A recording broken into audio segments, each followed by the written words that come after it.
오늘 우리에게 주신 말씀은 역대상 8장 1절에서 5절입니다. 역대상 8장 1절에서 5절.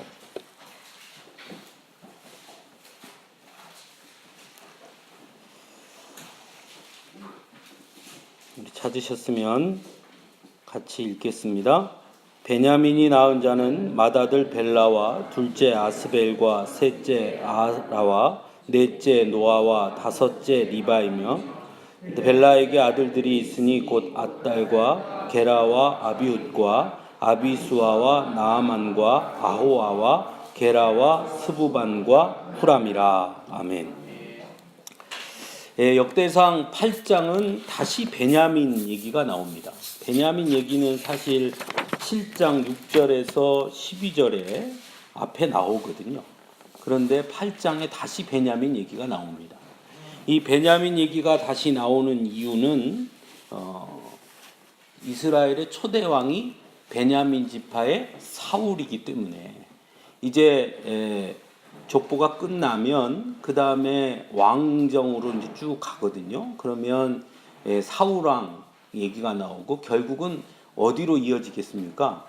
다윗 왕으로 이어지는 거죠. 그래서 그것을 이야기하기 위해서 재등장을 했습니다. 그래서 저 뒤에 보시면 8장 29절을 한번 보십시오. 기브온의 조상 이렇게 나오고요. 33절에 보면 넬은 기스를 낳고 기스는 사울을 낳고 사울은 요나단과 이렇게 나옵니다. 우리가 잘 아는 대로 사울은 기브온에서 왕이 되죠. 그죠? 그러니까 기브온이라는 곳이 등장하고 그리고 사울이 등장합니다. 그러니까 이 베냐민 족보가 다시 등장하는 것은 사울 왕 때문에 그렇습니다. 사울을 설명하기 위해서 등장을 하고요. 그 다음에 또 이 베냐민 지파가 또 등장하는 여러 이유 중에 하나는 후에 이 포로기 이후에 바벨론 포로 갔다가 귀환해서 예루살렘 성을 재건할 때 가장 큰 역할을 했던 두 지파는 유다 지파와 베냐민 지파입니다. 그리고 우리가 잘 아는 대로 남유다 북이스라엘로 나누어질 때 베냐민 지파는 남유다에 머물게 됩니다. 그래서 끝까지 다윗 왕국 안에 있었습니다. 그렇기 때문에 그런 여러 가지 이유들 때문에 베냐민 지파가 다시 등장했다, 이렇게 볼 수 있습니다. 우리 한번 창세기 49장으로 한번 가보겠습니다. 창세기 49장은 여러 지파들을 이야기하는 데 있어서 아주 중요한 장입니다. 이 49장은 야곱이 자신의 아들들에게 축복하면서 또 어떤 경우에는 저주를 붙기도 하고 그런 경우입니다. 그 유언이 남겨 있는 장이거든요. 그래서 이 49장은 앞으로 우리가 역대상을 하는 동안 자꾸 찾아보게 될 장입니다.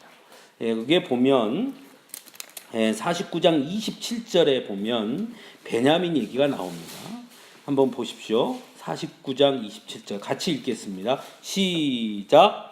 베냐민은 물어뜯는 일이라 아침에는 빼앗은 것을 먹고 저녁에는 움킨 것을 나누리로다. 28절. 이들은 이스라엘의 12지파라. 이와 같이 그들의 아버지가 그들에게 말하고 그들에게 축복하였으니 곧 그들 각 사람의 분량대로 축복하였더라.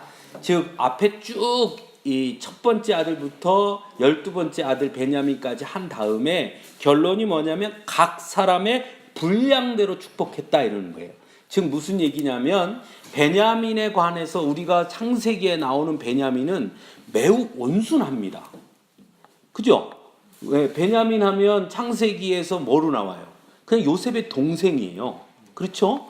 그래서 요셉이 이제 총리가 됐을 때 형제들이 가가지고 이제 그 맨 처음엔 곡식을 주잖아요. 그 다음에 곡식사료 안에다가 잔을 숨겼다가 나중에 발각을 한 다음에 너 동생 데리고 와야 풀어준다, 이렇게 얘기합니다. 그러니까 베냐민은 사실은 그 이후에 뭐 등장하는 게 없어요. 그런데 왜 야곱은 베냐민을 이렇게 안 좋은 말로 했을까 싶어요. 그죠? 베냐민이 뭐 그 이전에 뭐 특별히 뭐 한 게 없어요. 예를 들면 49장에 다시 가봅시다. 49장에 가보면 5절을 한번 봅시다. 5절. 뭐 4절, 5절 다 마찬가지인데요. 4절은 루벤 얘기한 거예요. 루벤은 뭐라 그랬냐면 내가 아버지의 침상에 올라 더럽혔음이로다.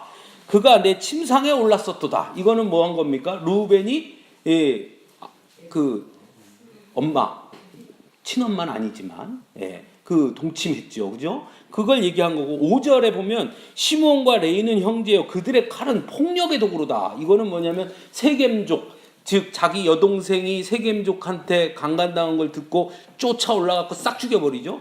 그러니까 뭐라 그러냐면 너는 폭력의 도구다 이렇게 말했어요. 그러니까 분명히 그 앞에 여러 사건들이 있었다는 거예요. 이 야곱이 그렇게 얘기하는 데에는 여러 가지 그 이전에 겪었던 많은 일들을 보면서 아버지가 너는 앞으로 이렇겠구나 저렇겠구나 라고 했단 말이죠. 그런데 베냐민은 우리가 지금 읽은 대로 베냐민은 27절에 보면 물어뜯는 일이라 아침에는 빼앗은 것을 먹고 저녁에는 움킨 것을 나눈다. 이건 무슨 얘기냐면 매우 폭력적이라는 거예요. 그리고 매우 호전적이에요. 그렇죠? 물어뜯는 일이 여러분 이스라엘이 지금 야곱이 뭐하고 살죠? 목축을 해요. 그죠? 목축을 하는 데 있어 1위는 뭐예요? 아주 나쁜 짐승이에요. 그런데 해필이면 막내 아들한테 물어뜯는 1위다 이렇게 표현을 해요. 그러니까 이게 왜 그랬을까 싶어요. 그죠? 그런데 우리가 잘 기억해 보면 이 말대로 됩니다. 베냐민이. 여러분 사사기에 보면요. 사사기의 20장에 보면 레위 사람이 자기 첩을 데리고 여행을 떠납니다. 그러다가 이 기브아로 옵니다. 뭐 여러 군데 이렇게 들리다가 기브아에서 밤이 늦어지니까 기브아에서 머물려고 기브아로 들어옵니다. 그랬더니 아무도 이 사람을 맞이해주지 않아요. 그 저녁이 누영누였다니까 웬 노인이 와서 데리고 갑니다. 그런데 그때 무슨 사건이 일어나냐면 기브아에 있는 불량배들이 그 집을 찾아옵니다.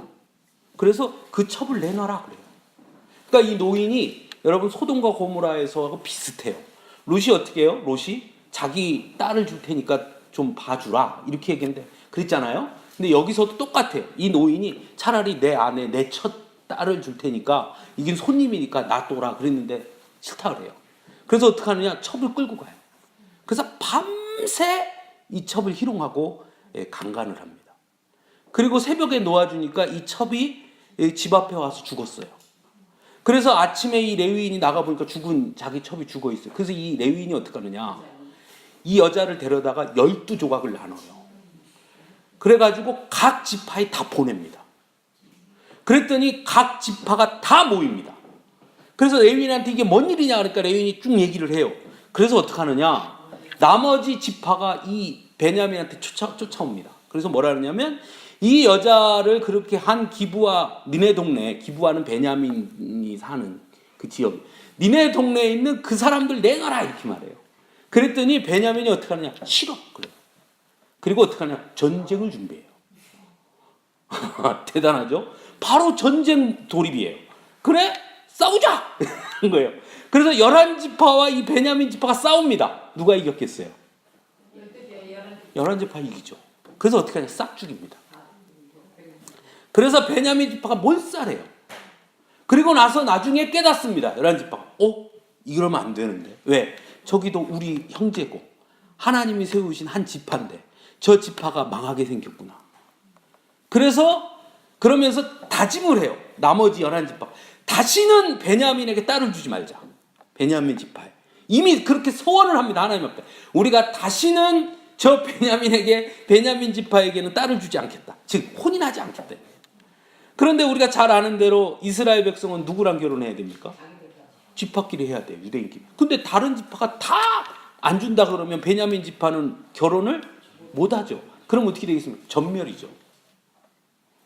그래서 나중에 그렇게 소원을 하고 나중에 보니까 이게 큰일이거든요. 그래서 어떻게 하느냐? 실로가 뭐 한대냐면 제단이 있던데요. 거기에 제사를 지내러 여인들이 와요. 그래서 뭐라 그러냐면 베냐민 지파한테 거기 춤추러 오는 여자가, 춤추러 오는 여자가 나쁜 여자가 아니라 여자들이 처녀들이 거기 와서 제사 지내러 와서 자기네끼리 파티를 벌리고 그래요. 그걸 얘기를 해줘요. 우리가 눈 감을 테니까 거기 있는 여자를 데려다가 아내를 삼아라. 그래서 베냐민 지파가 간신히 살아납니다. 예. 그 베냐민 지파가 바로 이 베냐민 지파예요. 예. 그러니까 실제로 물어뜯는 일이라 아주 호전적이었어요. 그 말씀대로 되는 거예요. 그렇죠? 예, 그 보면 그렇게 나옵니다. 어쨌든 이 베냐민 지파는 그럼에도 불구하고 아주 유명한 두 사람이 있어요. 하나는 누구냐면 오늘 본문에서 우리가 보는 것처럼 8장 6절 읽진 않는데 6절 갑자기 에훗이 등장해요. 에훗의 아들들은 이러하니라. 그러니까 이 8장의 족보는요 이어지는 거가 필요가 없어요. 에훗이 도대체 누구 아들인지 위에 안 나타나요. 갑자기 딱 등장해요. 에훗. 그러니까 에훗이 무슨 지파였다는 거예요. 베냐민 지파였다는 것만 중요해요. 에훗은 누구죠? 왼손잡이 사사.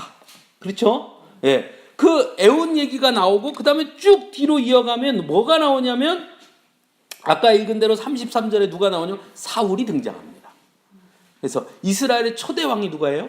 사울. 그런데 29절에 뭐라고 그러냐면 기브온의 조상 이렇게 나와요. 아까 그 레위 사람 그 한 데가 어디라고요? 기브온. 네. 이게 딱 맞는 거예요. 이 사람들 거기 살았던 거예요. 자, 그런데 그래서 사울 왕이 나옵니다. 그런데 우리가 잘 생각할 때 보면 또 한 명이 중요한 사람이 하나 있어요. 그게 누구냐면 다윗이 압살롬한테 쫓겨가요. 아들 압살롬한테 쫓겨서 도망가요.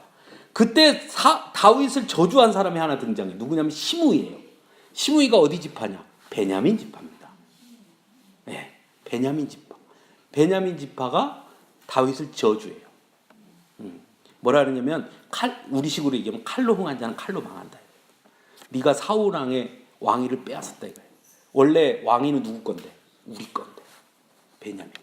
우리 건데. 그래서 나중에 다윗이 왕이 될 때 끝까지 저항합니다. 베냐민 지파가. 누구를 세워서? 사울의 아들. 요나단은 사울과 같이 죽고 그 다음에 누구? 이스보셋을 세워서 이스보셋을 왕으로 삼아서 끝까지 저항합니다. 그러다 결국 어떻게 되겠어요? 다 죽죠. 네. 그 다음에 다시 다윗이 이제 이스라엘 전체 왕이 되고 그런데 참 놀라운 건 나중에 다윗 다음에 솔로몬이 왕이 되죠. 그 다음에 솔로몬 다음에 누가 왕이에요? 르호보암이 왕이 돼요. 르호보암이 왕이 될 때 여로보암과 르호보암이 나뉘어져요. 나머지 지파는 다 르호보암을 쫓아갑니다. 그런데 베냐민 지파는 다윗에게 남습니다. 끝까지 남유다에. 예, 그런 역사가 있습니다. 우리가 여기 볼 때 한 가지 또 재미있는 것은 다시 창세기 49장으로 가봅시다. 자, 49장 10절입니다. 49장 10절. 자, 49장 10절 같이 읽겠습니다. 규가 유다를 떠나지 아니하며 통치자의 지팡이가 그 발 사이에서 떠나지 아니하기를 실로가 오시기까지 이르리니 그에게 모든 백성이 복종하리로다. 뭘 얘기한 걸까요? 유다가 뭐가 된다? 이스라엘의 왕이 된다. 왕. 유다가 왕이 된다. 그런데 우리가 이제 잘 생각해 볼 필요가 있습니다. 야곱의 12아들 중에 6아들은 첩의 자식이에요. 그렇죠? 6은 레아와 라헬의 자식이에요. 그렇죠? 예. 그런데 그래서 첩의 자식 6은 정통성이 없어요. 서자니까. 정통성이 없고 나머지 6이 남아요. 그렇죠? 그럼 6 중에 첫째 아들이 누구예요? 루벤. 루벤은 아버지의 침상을 더럽혔으니까 탈락. 그렇죠? 두 번째 아들 누구예요? 시므온과 세 번째는 레위. 시므온과 레위는 아까 얘기했죠. 폭력적이어서 탈락. 넷째가 누구예요? 유다. 다섯째는 누굽니까? 다섯째. 밑에 첫 빼고 다섯째. 첫 빼고 다섯째는 요셉이죠. 요셉. 여섯째는 베냐민. 그러면 자, 유다는 지금 여기는 그렇게 돼 있지만 유다는 무슨 죄를 저질렀습니까? 유다는요 앞에 있는 죄를 다 저질렀어요. 예? 루벤 누굴 범했다고요? 근친. 엄마를 했죠. 엄마와 동침했죠. 유다는 누구랑 동침해요? 며느리. 그리고 근친. 탈락. 그러자는 탈락해야 되잖아요. 그죠?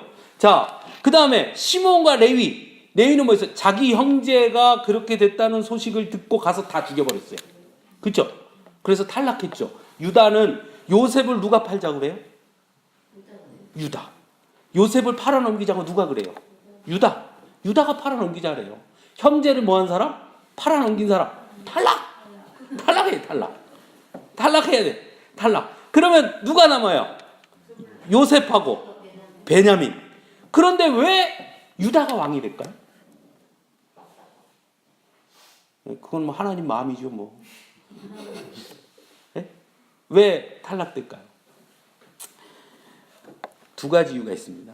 자, 베냐민은 그 이후에 아까 얘기했듯이 기브온 거기서 누구랑 싸워요? 지파끼리 싸우는 거예요. 형제한테 칼을 들고 열 지파하고 덤벼봐 싸우잖아요. 제 막내 지파가 그러죠. 사실은 이 베냐민 지파는 그 이전까지 보면은 민수기나 이런 데 보면 점점 부강해져요. 지파 수가. 그러다 폭삭 망하는 거예요. 사사기에서. 예. 11지파랑 싸울 정도가 되는 거는 싸울만 하니까 싸우려고 했겠죠. 그렇죠. 나는 군사가 10명이고 저기 다 10명씩 있으면 11지파가 모이면 110명 대 10명이 싸우면 되겠습니까? 안 되겠죠. 그러니까 자기 수가 어느 정도 된다는 얘기예요. 그러니까 니네 다 모여도 해볼만 해. 그러니까 덤비는 거잖아요. 그러니까 베냐민 지파가 엄청 부강해져요. 그러다가 사사기 때 딱 끝나는 거예요. 그러니까 베냐민 지파는 그것 때문에 그렇다고 칩시다. 후에. 그럼 요셉은요? 요셉은 왜 왕이 안 됐을까요? 요셉 지파에 유명한 사람이 하나 있어요. 여호수아. 여호수아가 요셉 지파예요. 그럼 요셉은 왜 안 될까요? 요셉 지파가 안 된 이유가 있어요. 무슨 이유가 있냐면 이 이스라엘 백성들이 다 땅을 이렇게 분배를 받습니다. 그런데 단 지파가 여러분 성경에서 보면 단에서 부할세바까지 뭐 이런 얘기 나오죠. 그 사무엘에 보면 사무엘이 다스린 데가 단에서 부엘세바까지다 이렇게 나와요. 단은 어디냐면 제일 북쪽, 부엘세바는 제일 남쪽이에요. 그래서 맨 끝에 우리식으로 얘기하면 백두에서 한라예요. 단이 백두고 부엘세바가 한라예요. 예? 그러니까 백두에서 한라까지 이거랑 같은 말이에요. 단에서 부엘세바까지. 그런데 원래 단 지파는 거기가 아니에요. 하나님이 주신 단 지파의 땅은 평지예요. 그런데 단 지파가 거기 살던 족속, 가나안 족속을 못 물리칩니다. 예? 그래서 그 족속이 오히려 힘이 세요. 아모리 족속이. 그래서 단을 어떻게 하냐? 산으로 밀어내요. 니네 내려오지 마! 그리고 막아요. 그래서 산이 저 꼭대기 산에 올라가 있는 거예요. 그런데 나중에 요셉 지파가 어떻게 하냐? 이 아모리 족속을 싹 끝장을 냅니다. 그러면 여러분 같으면 어떻게 하겠어요? 자, 주원이가 사는 땅에 딴 사람이 못 살게 자꾸 쫓아냈는데 종원이가 힘이 세갖고 그놈들을 다 몰아냈어. 그럼 어떻게 할 것 같아요? 자기 형제니까 야 이제 니네 일로 와. 일로 와 여기 살아. 이거 해야 될 거 아니에요. 근데 성경에 보면 뭐라고 돼 있냐면 요셉이 그 몰아낸 그 물리친 애들을 자기 종으로 삼아요. 무슨 얘기냐? 단 지파를 땅을 안 줘요. 요셉은 욕심이 많았어요. 요셉 지파. 자, 그런데 유다가 왕이 됩니다. 자, 유다 지파는 아까 얘기했죠? 자, 근친의 죄도 있어요. 그렇죠. 형제를 팔았어요. 그거 어떻게 왕이 되냐는 거예요. 첫째, 자, 다말이 딱 와서 증거를 딱 댑니다. 며느리가. 도장하고 뭘 줘요. 딱 주면서 이게 아버지 거 아닙니까? 그러니까 유다가 어떻게 해요? 받아들여요. 저 같았으면 뭔 소리요? 모르는 일이요. 그때 무슨 유전자 검식을 하겠습니까? 뭐라 했습니까? 저 어디서 쓸데없는 데서 어디 이상한 외간 남자들이랑 통정하고 갖고 이 시아버지한테 갖다 뒤집어 씌워? 예이 갖다 죽여라! 그러면 끝. 나죠. 그러겠죠. 근데 어떻게 합니까? 다 받아들여. 뭐 하는 거냐? 회개해요. 두 번째, 요셉을 팔았습니다. 그죠? 그 다음에 가서 베냐민 안 데려오면 안 준다 그래요. 그렇죠? 그러니까 그 요셉 앞에서 뭐라 그래요? 울면서. 우리 아버지가 있는데 연로한데 얘 하면 큰일 난다. 그러면서 뭐라 그래요? 사실은 우리에게 형제가 하나 더 있었는데. 그러면서 자기 죄를 다 고백해요. 그러면서 뭐라 그러냐면 차라리 죄를 보내고 나를 인질로 삼으라. 이렇게 얘기해요. 그러니까 뭐냐? 회개하는 거예요. 회개. 유다는 회개하는 사람이에요. 그래서 여기 나와요. 유다는 형제들의 지팡이, 통치자의 지팡이가 있을 거다. 네. 즉 유다에서 누가 나온다는 거예요? 왕이 나온다는 거예요. 또 하나 우리 49장 9절 유다가 왕 된 거를 한번 생각해 보면 이것도 재밌어요. 자 봅시다. 이스라엘의 왕이 어떻게 세워지죠? 사사시내가 지내고 사무엘이 사사가 되어서 있을 때 그 아들들이 뇌물을 받아요. 그죠? 그랬더니 장로들이 쫓아와서 뭐라 그래요? 당신은 늑을 걷고 당신 아들들이 뇌물을 먹었으니 우리에게도 뭘 주라? 왕을 주라. 그렇게 얘기해요. 그리고 사무엘이 그거를 좋게 여기지 않죠. 하나님 뭐라 그래요? 너를 싫어서 그러는 게 아니라 나를 버리는 거다. 그리고 왕이 세워지는 거예요. 그러면 원래 하나님의 계획에 왕이 있었다 없었다? 없었는데 여기 왜 왕이 있어요? 유다에게. 하나님의 계획에는 왕이 있었다는 거예요. 그럼 하나님의 계획에 이미 유다 야곱의 아들들 때부터 왕이 있었다? 계획 속에는 있었으니까. 다시 49장 10절을 보십시오. 규가 유다를 떠나지 아니하며 통치자의 지팡이가 그 발 사이에서 떠나지 아니한다. 이렇게 나와요. 예. 뭐라고 번역했냐면 통치자라고 했어요. 예. 무슨 얘기냐면 하나님이 원하시는 왕은 어떤 왕이냐? 하나님의 뜻을 받아서 하나님의 뜻대로 행하는 왕을 원한 거예요. 그런 왕을 세우고 싶으셨어요. 그러니까 왕은 누구냐? 실제 왕은 하나님이 왕이신 거예요. 다만 통치자는 하나님의 명령을 받아서 하나님의 명령대로 통치하는 왕이에요. 그런데 이스라엘 백성들이 요구한 왕은 아니에요. 거기 뭐라고 그러냐면 우리를 위해서 왕을 세워야 된다. 우리를 위해서 왕을 세워야 된다. 우리를 위해서 나가 싸우지 않겠느냐. 즉 이스라엘 백성들이 요구했던 왕은 어떤 왕이냐? 다른 나라의 왕 같은 왕을 원했어요. 이집트의 왕, 바벨론의 왕, 예? 이런 왕들을 원한 거고 하나님이 원하는 것은 그 왕이 아니라 똑같은 왕이라는 말을 쓰지만 하나님이 원하신 왕은 하나님의 말씀에 순종하는 왕이에요. 하나님의 말씀을 받아서. 그렇기 때문에 유다가 왕이 되는 거예요. 왜? 유다는 하나님의 말씀 앞에 자기의 잘못을 뉘우칠 줄 아는 사람이에요. 그렇죠? 그래서 유다가 왕이 되는 거예요. 그런데 그러면 봅시다. 원래 그러면 지금 이 말씀대로 하면 누가 왕이 돼야 된다고요? 누가 왕이 돼야 된다고요? 유다 지파에서 왕이 돼야 되는 거예요. 그런데 첫 번째 왕이 누가 됐다는 거예요? 베냐민 지파의 사울이 왕이 됐다는 거예요. 그러면 베냐민 지파를 따로 이야기하는 이유는 뭐가 있겠습니까? 원래는 유다 지파에 누가 왕이 돼야 하는데 그런데 베냐민 지파가 왕이 됐다. 그럼 뭘 의미하는 거예요? 이 왕은 뭘 위한? 유다 지파에서 나오는 왕을 위한 세례요와 같은 존재죠. 그 길을 예비하는, 그 길을 준비하는 그저 한 사람에 불과한 그 왕이다. 이렇게 말합니다. 그래서 이 따로 빼서 족보를 기록하면 이 왕 따로 뺀 족보를 기록할 거면 좋은 말을 많이 써주면 좋은데 나쁜 말만 써놨어요. 다시 봅시다. 자, 8장 역대상 8장 8절. 자, 사하라임은 8절이요. 사하라임은 두 아내 후심과 바라를 내보낸 후에 모압 땅에서 자녀를 낳았으니. 이게 무슨 말일까요? 사하라임이라는 사람이 베냐민 지파인데 부인이 둘이 있었어요. 누구냐? 후심과 바라. 그런데 내보냈다. 무슨 얘기냐? 쫓아낸 거예요. 예? 두 부인을 쫓아냈어요. 너 싫어. 나가! 그래서 쫓아내고 그 다음에 모압 땅에서 자녀를 낳았다는 얘기는 무슨 얘기냐? 모압 여자를 아내로 맞이했어요.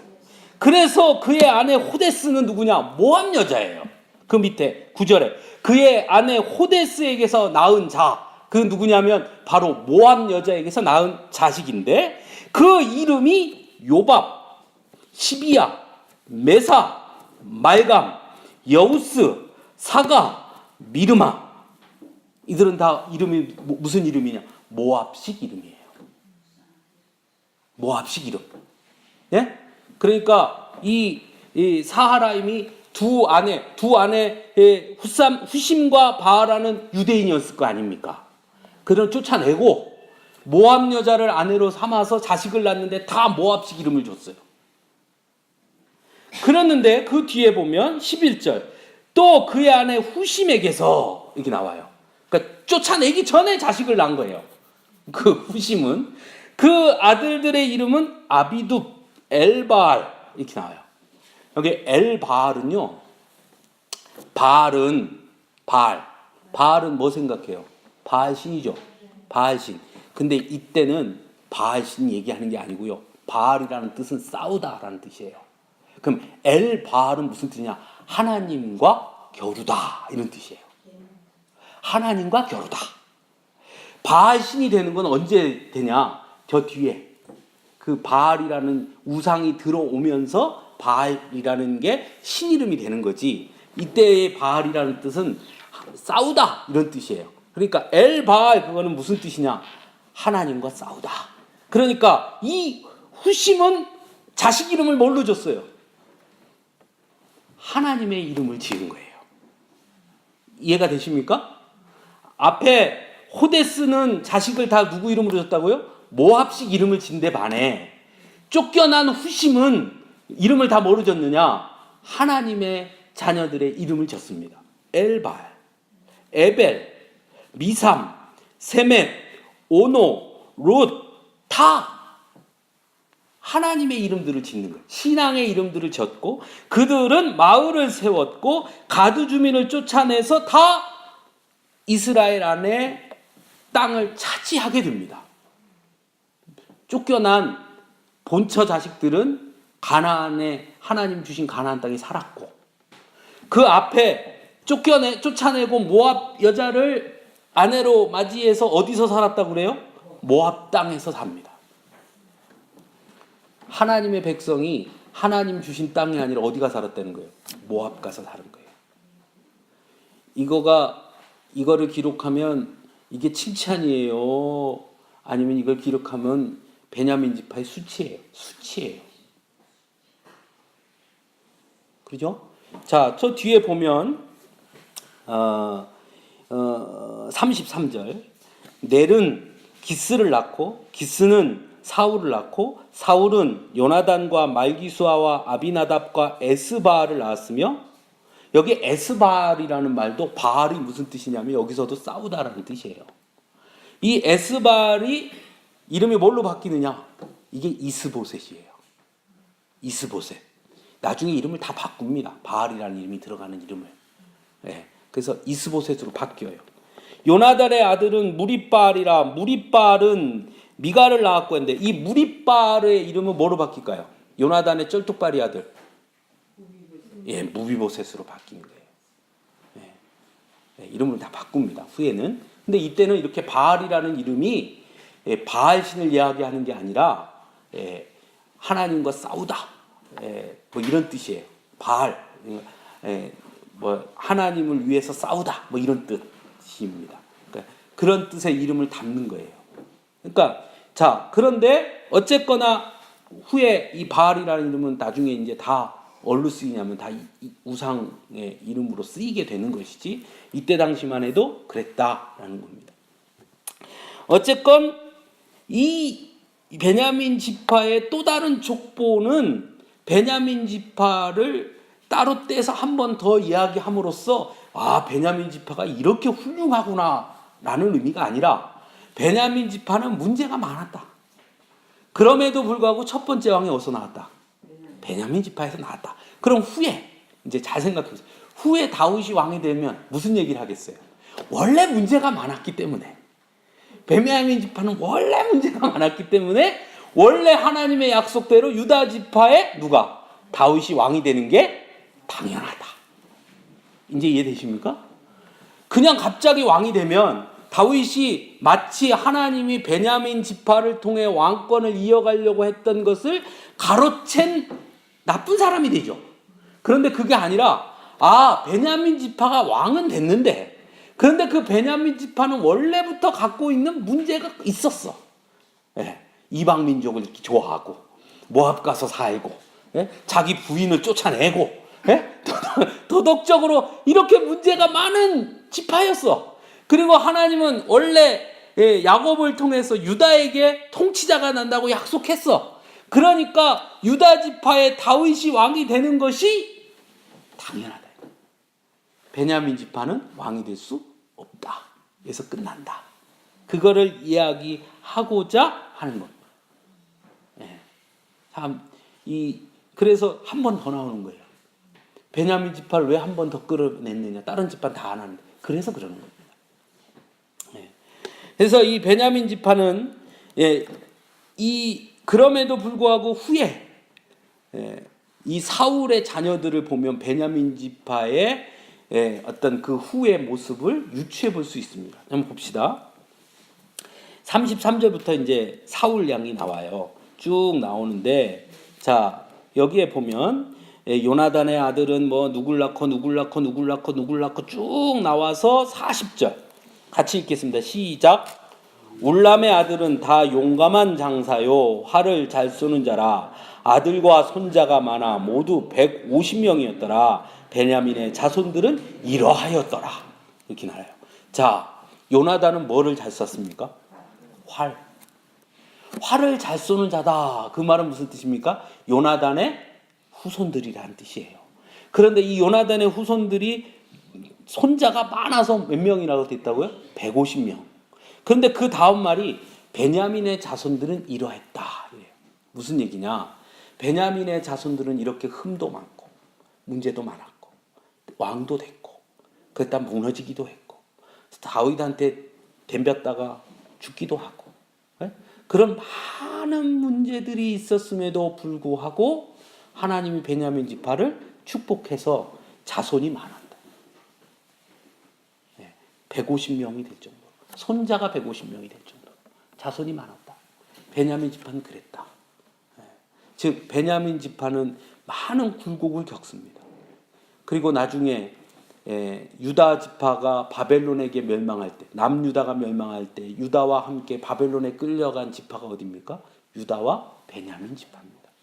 그리고 후에 다시 예루살렘으로 귀환할 때 누가 돌아오겠어요?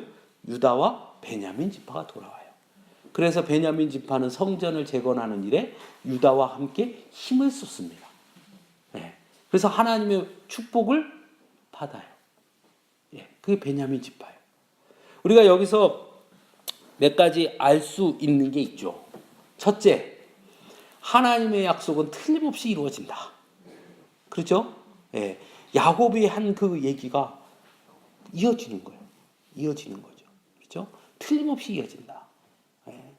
두 번째, 한때 부강했다고 해서 그게 전부가 아니고 또 하나, 한때 망했다 해서 그게 전부도 아니다.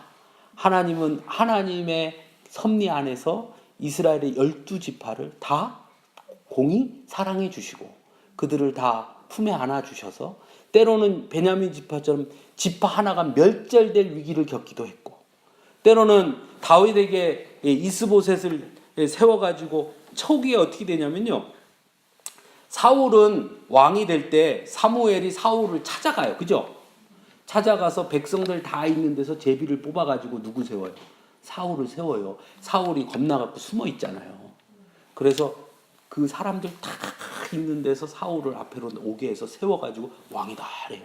그럼 막 환호성을 지르죠. 다윗은요? 다윗은 사무엘이 기름 부을 때 주변에 누가 있었어요? 아무도 없었어요.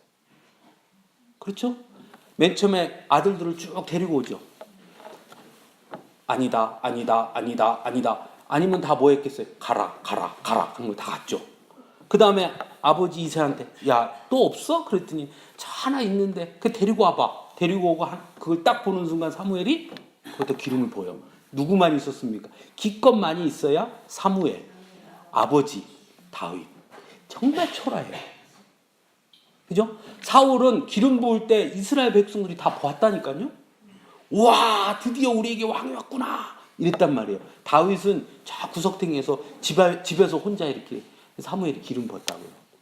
그런데 놀라운 사실은 다윗은 나중에 어떻게 되냐면 이스라엘 12지파 장로들이 다윗에게 와요.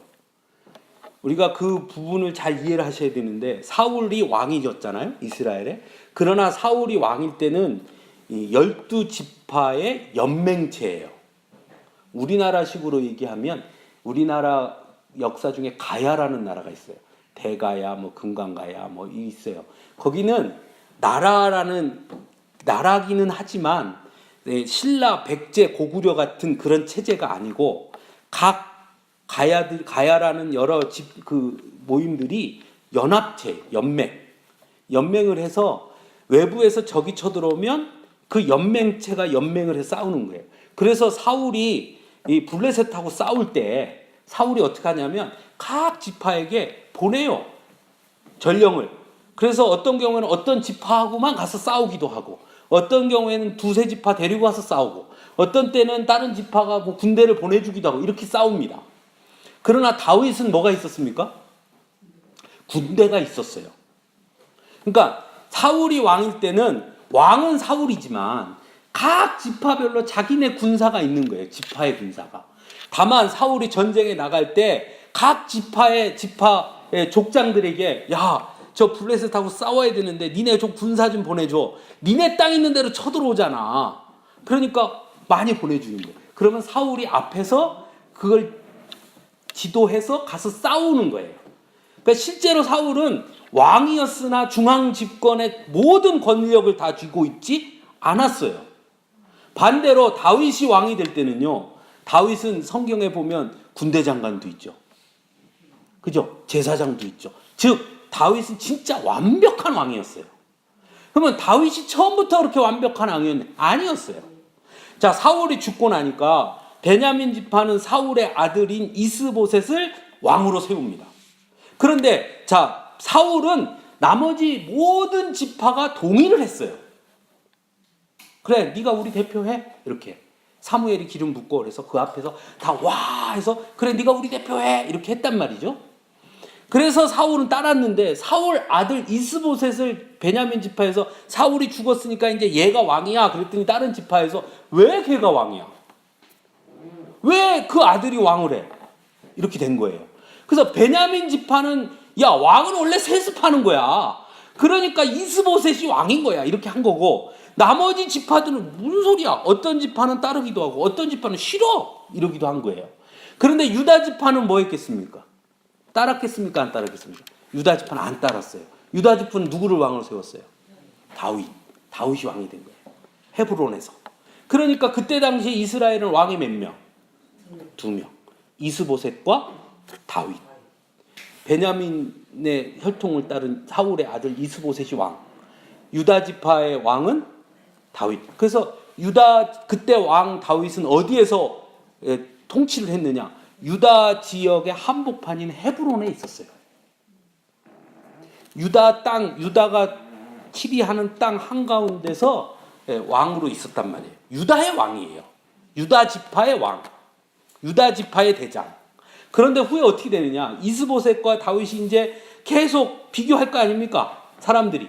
그러다가 천천히 사람들이 이스보셋보다는 다윗이 나은 것 같아. 그러면서 하나씩 귀한 귀순 다윗에게. 그래서 결국 이스보셋은 무너지고요. 나머지 어떻게 되냐? 나머지 12지파가 다 다윗 헤브론에게 찾아와요. 다윗에게 찾아와서 무릎을 꿇고 제발 우리의 왕이 돼 주세요 하고 다윗을 모셔갑니다. 그래서 다윗이 왕이 돼요. 그러니까 사울이 왕이 된 것과 다윗이 왕이 된 건 달라요. 그래서 다윗이 어디로 옮겨가는 거냐면 예루살렘으로 가는 겁니다. 그래서 예루살렘에 가서 야 니네가 다 나보고 왕 하라 그랬지. 난 안 한다 그랬는데 니네가 하라 그랬다. 그러니까 내 말 들어. 이렇게 되는 거예요. 내 말 들을래? 그럼 왕 할게. 그러니까 다른 집파가 그래 우리 다 네 말 들을게. 네 왕해. 그래서 다윗이 왕이 되면서 다 가지고 오는 거예요. 뭐까지? 통치권, 군사권, 경제권, 외교권, 사법권 다 끌어오는 겁니다. 사무엘이 이스라엘 백성들이 왕을 세워달라 할 때 사무엘이 이렇게 말해요. 니네가 왕이 세워지면 왕이 이러이러할 거다. 사울은 그러지 못했어요. 왕이 되면 왕이 너희들 걸 뺏어갈 거고 그 얘기 나오죠. 사무엘이 그 얘기 하죠. 왕을 세워달라 그러니까 한번 찾아볼까요? 사무엘상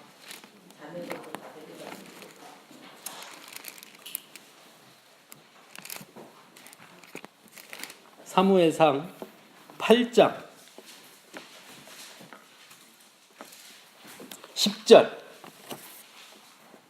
사무엘이 이렇게 말합니다. 사무엘이 왕을 요구하는 백성에게 이르되 너희를 다스릴 왕의 제도는 이러하니라 이렇게 말하면서 그가 너희 아들들을 데려다가 그의 병거와 말을 어거하게 하리니 그들이 그 병거 앞에서 달릴 것이며 너희 아들들을 천부장과 50부장을 삼을 것이며 자기 밭을 갈게 하고 자기 추수를 하게 할 것이며 자기 무기와 병거의 장비도 만들게 할 것이며 그가 또 너희의 딸들을 데려다가 향료 만드는 자와 요리하는 자와 떡 굽는 자로 삼을 것이며 그가 또 너희의 밭과 포도원과 감람원에서 제일 좋은 것을 가져다가 자기의 신하들에게 줄 것이며 그가 또 너희의 곡식과 포도원 소산의 11조를 거두어 자기의 관리와 신하에게 줄 것이며 그가 또 너희의 노비와 가장 아름다운 소년과 나귀들을 끌어다가 자기 일을 시킬 것이며 너희의 양떼의 10분의 1을 거두어 가리니 너희가 그의 종이 될 것이라. 그날에 너희는 너희가 택한 왕으로 말미암아 부르짖되 그날에 여호와께서 너희에게 응답하지 아니하시리라 하니 19절 백성이 사무엘의 말 듣기를 거절하여 이르되 아니로소이다. 우리도 우리 왕이 있어야 하리니.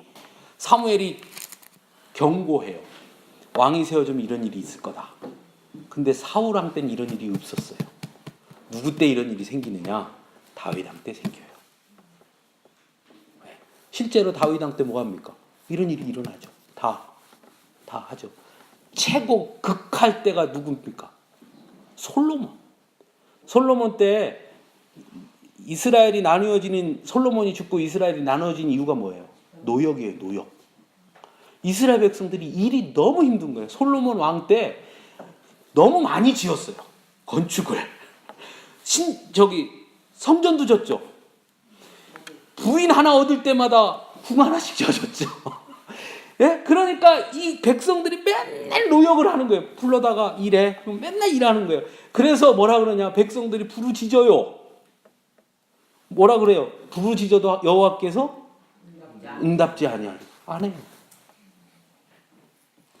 놀랍죠. 그러니까 하나님의 말씀은 틀림이 없다니까요.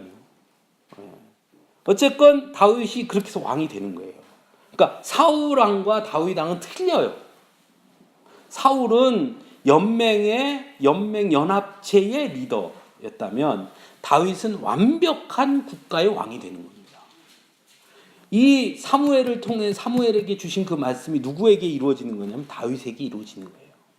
다만 그러나 다윗은 그거만 이루어진 게 아니라 처음 창세기에서 야곱이 유다에게 했던 그대로 이루어집니다. 대표적인 사건이 이세벨 얘기예요. 나단이 와서 꾸짖죠. 다윗이 어떻게 해요? 회개하죠. 유다. 회개하죠. 내가 잘못했다. 인정하죠. 그죠? 하나님은 흠 없는 자를 쓰시는 게 아니에요. 왜? 이 세상에 흠 없는 자는 아무도 없어요. 흠 없는 자를 쓰시는 게 아니라 자신의 잘못을 하나님 앞에 고백할 줄 아는 자를 씁니다. 예. 그래서 하나님이 약한 자를 들어 강한 자를 부끄럽게 하신다는 게 뭐냐면 내 흠을 내어놓으면 약하죠. 약점이 잡히잖아요. 예? 내가 누군가에게 내가 이래 잘못했어, 내가 미안해 이러면 그 사람한테 약점이 잡히는 거죠. 그러니까 세상 사람들은 자기 단점을 자꾸 감춰요. 자기가 잘못했어도 잘못 안 했다고 막 우겨요. 예? 그리고 그걸 어떻게든 숨기려고 해요. 그러나 하나님 뭐라 그러냐면 약한 자를 들어 강한 자를 부끄럽게 하신다 그랬어요. 무슨 얘기냐? 내 잘못을 인정하고 하나님 앞에 고백하면 그 사람이 약하게 보이지만 오히려 그런 자를 하나님이 들어서 쓰시는 거예요. 그게 대표적인 사람이 다윗이에요. 다윗은 하나님 앞에 범죄했습니다. 유다도 마찬가지예요. 유다도 하나님 앞에 범죄했어요. 그러나 그것을 인정하고 하나님 앞에 고백함으로 자기의 흠, 자기의 부족함, 자기 씻을 수 없는 죄, 그 모든 것까지도 다 고백했기 때문에 하나님이 그를 들어서 그를 통해 하나님의 일을 하시는 거예요. 유다 지파가 나머지 12아들 중에 제일 훌륭한 아들이냐? 그렇지 않아요. 제일 흠이 많아요. 그러나 다른 아들들에 비해서 이 유다의 특징은 뭐냐? 자기 잘못을 인정할 줄 안다는 거예요. 하나님은 그를 들어서 쓰십니다. 다윗도 마찬가지였고. 다만 사울은 어땠어요? 사울은 인정하지 않아요. 사울은 사무엘이 와서 당신 왜 그랬어? 그러면 어떻게 써야 돼요? 아이고 내가 잘못했습니다. 내 죄입니다. 이렇게 해야 되는데 사울이 뭐라고 그래요? 아니 하나님 앞에 제사하려고 그랬지. 이렇게 얘기해. 잘못이라고 안 하고 내가 다 하나님 앞에 제사하려고 그랬지. 그러려고 그런 거지 내가. 이건 변명하죠. 그래서 사무엘이 뭐라고 그래요? 뭐가 뭐보다 낫다? 순종이 제사보다 낫다. 그거 얘기하잖아요. 그죠? 다윗과 사울의 분명한 차이예요. 베냐민 지파가 이렇게 왕이 됩니다. 첫 번째 왕이 분명히 돼요. 얼마나 영광스러운 자리예요. 베냐민 지파 얼마나 영광스러워요. 첫 번째 왕, 이스라엘의 첫 번째 왕, 우리 지파에서 나왔어요. 얼마나 대단한 영광이에요. 그러나 그것을 끝까지 이루지 못한 이유, 그것은 뭐냐면 하나님이 세우고자 하시는 그 통치자, 하나님이 세우고자 하시는 왕이 되지 못했어요. 사울이 만일 하나님이 세우고자 하는 겸손함과 순종과 회개와 그것이 있었더라면 모르겠지요. 근데 그러지 않았어요. 베냐민이 그랬듯이, 베냐민 지파가 그랬듯이. 베냐민 지파가 지파들과 싸워요. 자, 레위 첩이 죽었어요. 지파들이 와서 야 내놔. 그랬으면 어떻게 써야 돼요? 회개하고 우리 안에서 그런 일이 있었어? 진짜 뭐 잘못된 일이네. 우리가 다 처치할게. 우리가 회개할게. 우리 잘못했어. 나머지 11지파한테 거꾸로 우리가 진짜 잘못했어. 우리 그놈들 우리 안에서 끄집어내서 우리가 처단할게. 용서해줘. 이렇게 했어야죠. 그런데 뭐라 그러냐? 싸우자. 싸우자. 회개할 줄 모르는 지파예요. 베냐민 지파는. 반면에서 유다 지파는 그 차이가 있는 거예요. 우리도 살다 보면 하나님 앞에 우리가 넘어질 때가 참 많아요. 여러분, 그 어떤 목사님이 이런 얘기 하더라고요. 넘어지려 하지 말고 넘어진 걸 인정하는 것이 믿음이다. 나는 절대 실수하지 않을 거야가 아니라 실수하면 실수한 것을 인정하고 엎드리는 게 그게 진짜 믿음이에요. 믿음 좋은 사람은 실수하지 않는 사람이 아니라 믿음 좋은 사람은 자신의 실수, 자신의 실패를 하나님 앞에 인정하고 고백하고 하나님의 은혜를 구하는 사람이 진짜 믿음 좋은 사람이에요. 그러니까 여러분들 1월 1일부터 성경 일독하겠다고 다짐해서 지금 못 하셨잖아요. 못 하고 계시잖아요. 괜찮아요. 지금이라도 주님 내가 올해도 실패했습니다. 인정하고 다시 씻으면 돼요. 그럼 하나님이 오히려 더 사랑해 주십니다. 아시겠죠? 내가 기도하겠습니다. 전도하겠습니다. 했는데 잘 못했어요. 그러면 그냥 있는 그대로 맞습니다. 주님 내가 잘못했습니다. 인정하고 다시 일어서면 그게 진짜 믿음이에요. 그런 믿음에 설 때 하나님께서 그들을 세워주시고 그들을 쓰시는 겁니다. 아무쪼록 우리가 그런 믿음의 자녀들로 설 수 있기를 간절히 바랍니다. 기도하겠습니다.